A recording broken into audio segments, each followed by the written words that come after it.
Welcome to OkState Daily. Casey Porter here. So glad that you decided to tune in. Fans, what a day in Gallagher-Iba Arena. The Cowgirls beat Colorado earlier in the day at 1 o'clock. Later in the afternoon, the Oklahoma State Cowboys absolutely dominated OU on the wrestling match. Not only did OSU shut OU out, OU did not even complete a takedown. The only move they had that was 3 points or above was a 4-point near fall about halfway through the duel. So complete domination, and to be honest with you, this is Jax Forrest, your senior. How about that cradle? Boy, that is good. He didn't quite get the pin on that cradle, but he got one here in a minute that we're going to see here, and he got a pin in his very first debut, and it's debut for Oklahoma State on the mat. But what a complete dominating performance for Oklahoma State in the way that the weights worked out. They started at a weight that OU really had a chance to. Matter of fact, they started out at 165, and Rutledge of OSU against Keller of OU was the first match of the day. And OU had a chance, if not maybe slightly favored, in some of the first four matches. So there was a chance that OU could have gotten off to a good start yesterday with the way that they started the weights, but it did not happen. This is Jax Forrest here, and that's largely because at the beginning, true freshman Cody Rutledge, and then from beyond that, moving forward, Alex Facundo and Zach Ryder, and then Cody Merrill got the Cowboys off in those four matches to a great start. And pretty much after you knew Oklahoma State had won those four matches, it was over because OSU was going to be favored in almost all the matches down the stretch. So that kind of removes some of the drama of the score of the match. But how about Jax Forrest? He is that guy, no doubt about it. He shot twice. He completed two shots. Got the first cradle in right here. Couldn't quite complete it. Shot in again. I mean, he is constant motion. Tried a single leg to the right leg, then switched to the left leg. Got it shot in, got it sucked in. Got it completed, went straight to the cradle, and this time it was curtains. Let's go, young man. Suck that cradle in, suck that leg in, bring the head in, and a pin for the freshman Jax Forrest. How about that for a debut? Absolutely incredible for Jax Forrest. And you know, David Taylor has seen a lot of great wrestling in his day, but right there, even he was super excited about that debut for one Mr. Jax Forrest. What an incredible moment that was. He even knows how to do the OSU. That a boy, Jax Forrest. And so actually to start the day, what a match for Cody Rutledge. Again, this could have been a situation. He was facing an All-American for OU, Peyton Keller. For OU to have any chance to make this to put any kind of scoreboard pressure on OSU, OU had to win this match here, and they did not. First period, Rutledge hit an ankle pick, right there, transition to a double leg. That's actually the second period there. Transition to a double leg, but Keller did a good job of scrambling, got Rutledge's leg, wouldn't let go. Good move. So first real scoring attempt for Rutledge, didn't quite complete it. Nobody scored for the remainder of the first period. Rutledge escaped in the first 5 seconds of the second period, so it was back to their feet early in the second period. Then Rutledge hit a single leg that we saw just a minute ago. Keller got back to his feet, but Rutledge did a great job of staying with it that we saw a minute ago. Eventually lifted the leg of Keller, tripped him down to the mat. Great job of finishing the move. Keller escaped 4-1, then shot in. Rutledge countered, got his head out in a scramble position to get his second takedown that you just saw just a second ago to make it 6-1. And then rode the front cradle for 8 seconds, rode the rest of the period to take a 7-1 lead to the third period, and then started on top of the third. Cut Keller, got one more takedown, and then not only did Rutledge win a match that he could have lost, that, you know, he's facing an All-American. Not only that, he got that last takedown that gave Oklahoma State the bonus points, 8 to 14 points in college wrestling. Gives you bonus points. So how about that? Not only, was it a match that was going to be tough to win, you got bonus points. And anytime that happens, that just sets a tone that, hey, we are here not just to win, we are here to dominate. So another big-time matchup again. So first matchup, OU had an All-American. Second matchup, you have number 7, Carter Schubert of OU. He is ranked higher than Alex Facundo at number 12. And so another match that OU, I mean, if you just go by the numbers, they're favored here, right? Okay? Another match that OU lost, that Oklahoma State won.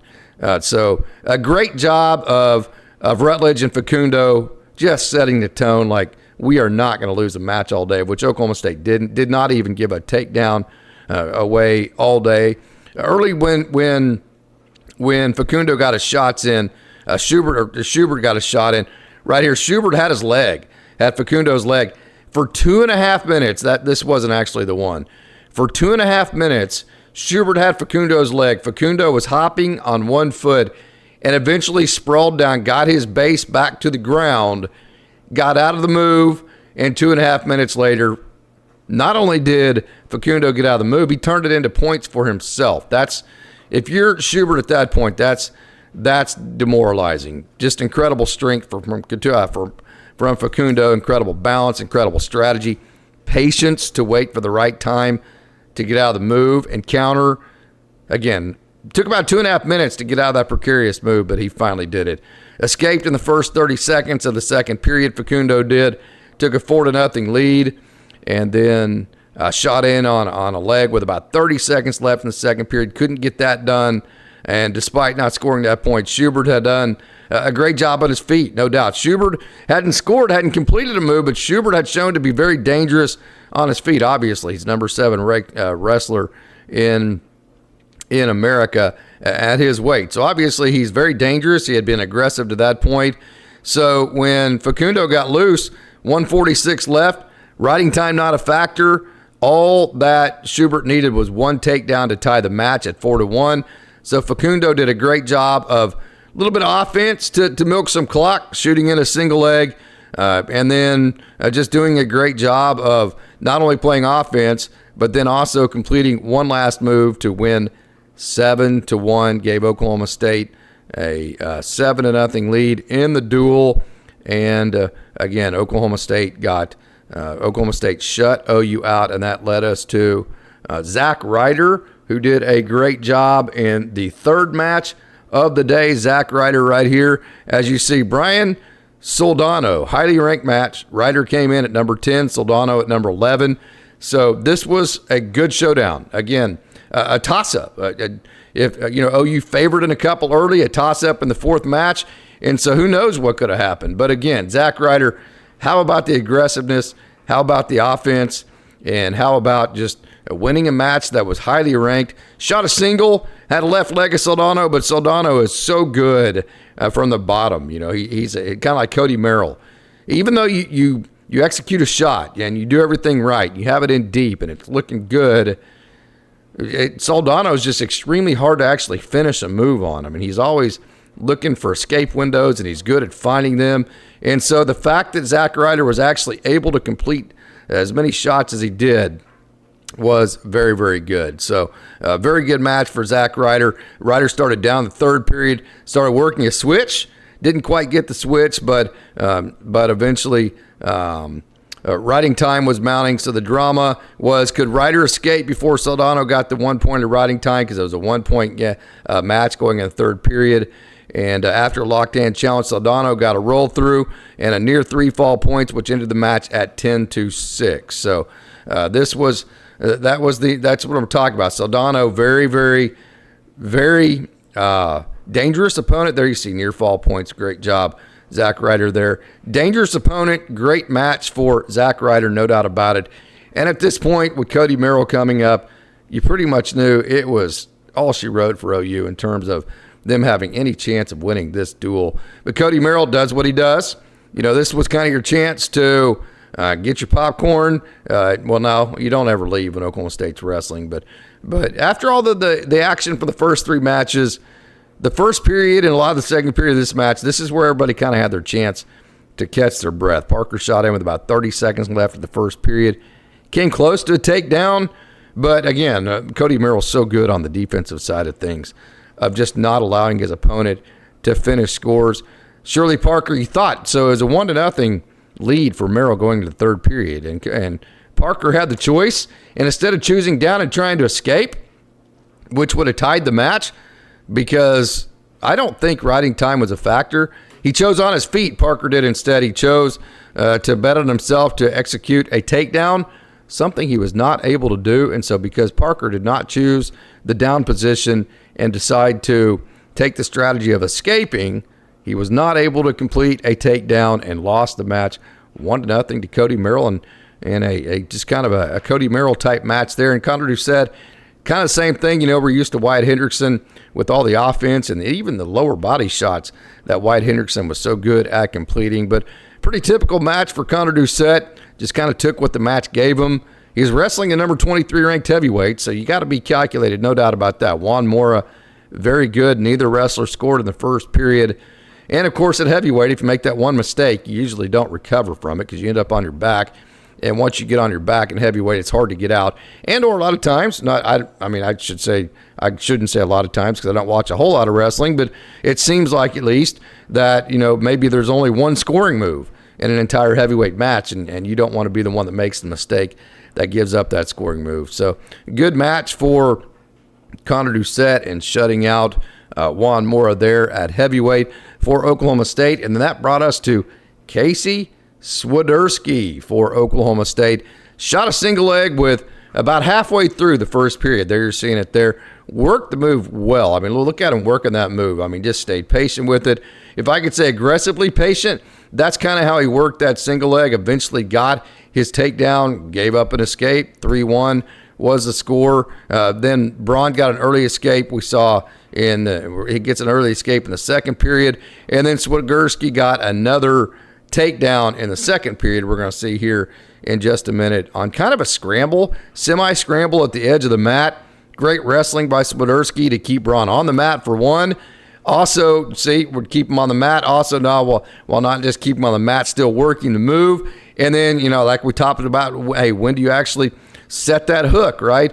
Did a great job of striking when the time was right. So this just kind of reminds me of watching your bobber or feeling your lure and knowing that you have a bite. When actually is the time to set that hook? Swiderski did a great job of knowing exactly when to finish a move and when the window was open. Swiderski started up in the third period, let Braun escape. Score was 9-2, then shot in on an ankle, worked the foot of Braun, couldn't score. Swiderski got back on the leg of Braun with about 45 seconds left in the match, tried to crossface, get behind, but Braun did a good job of getting out of the move. But then Swiderski, how about that duck under he hit right at the end of the match? That was pretty sweet. We're seeing the one that he wasn't able to complete. With about 10 seconds left in the match, Swiderski hit a duck under, completed the move, pretty sweet move right at the end of the match, and that was pretty awesome. So we talked about how the duel did not start at the lowest weight. They started somewhere in the middle, 165, and so this was going back into the top of the card of the weights, back to Troy Spratley here. Troy Spratley, hey, when he wrestles with confidence, he is very, very good. So it was after an intermission, 125. Troy Spratley had Conrad Hendrickson. Spratley was the higher-ranked wrestler. Spratley had beaten Hendrickson before in the past. And it was a pretty conservative match, no doubt, for the first and second periods, as the only points scored in the first and second periods was an escape and then a stall call on Hendrickson. So Spratley actually had a 2-0 lead going into the third. Spratley started in the top position. That stall call was huge because if Hendrickson escapes in the third period, then it would have tied the match. But because of the stall call, it was going to be 2-1. But then actually Spratley put on a tight waist, rode Hendrickson long enough to get his 1 minute of riding time, and then didn't let him up. So the match actually ended up 3-0, riding time of Troy Spratley. Lots of strength, lots of strategy here, and very confident wrestling to stay patient enough to not make a mistake, in my opinion, for Troy Spratley. Very good match for him, and the Cowboys continued to shut out OU. Not only did they shut out OU again, they did not even give up a single takedown all day for OU. So another workmanlike match here for Sergio Vega, 141. Kind of reminded me of a football team that knows they're better.